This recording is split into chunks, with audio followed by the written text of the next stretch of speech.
The Draft Lottery, a live report on tonight's picking of the birthdays for the draft. Here at Selective Service Headquarters in Washington. Of the troops fighting in the Vietnam War, 25% were drafted. Good evening. It was 29 years ago that the first and most famous lottery number, 158, was drawn as the United States entered World War II.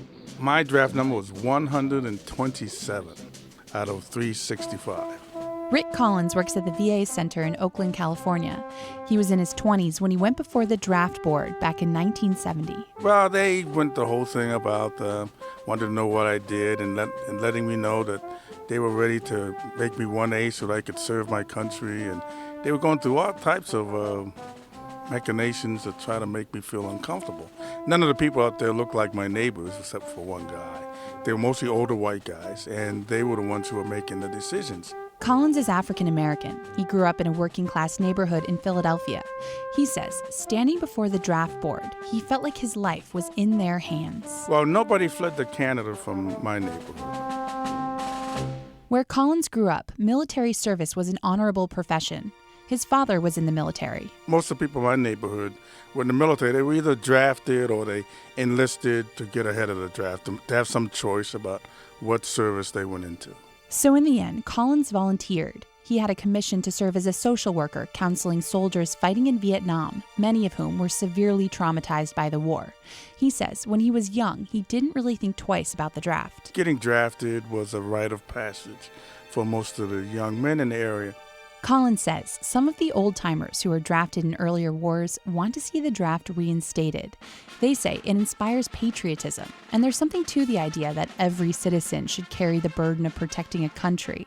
But Collins says he doesn't think it could ever work in this society, in part because we no longer feel threatened. When we had the draft before World War II, there was obviously a threat.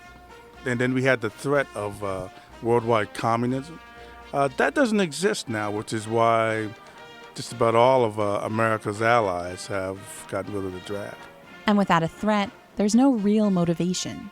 I don't get the sense that there was this feeling of everybody wanting to pitch in or everybody needing to pitch in.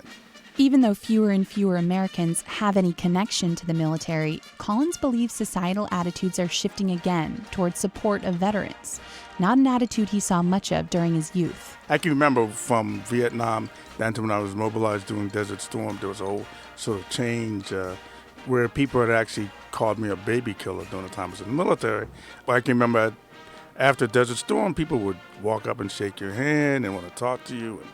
And if you made the mistake and went to a bar in uniform when you're someplace else on a mission, then people would want to buy you a drink and stuff like that. Collins prefers a volunteer army because he believes people who want to be there will do a better job. And as long as Americans support their veterans, people will want to serve. For Philosophy Talk, I'm Caitlin Esch.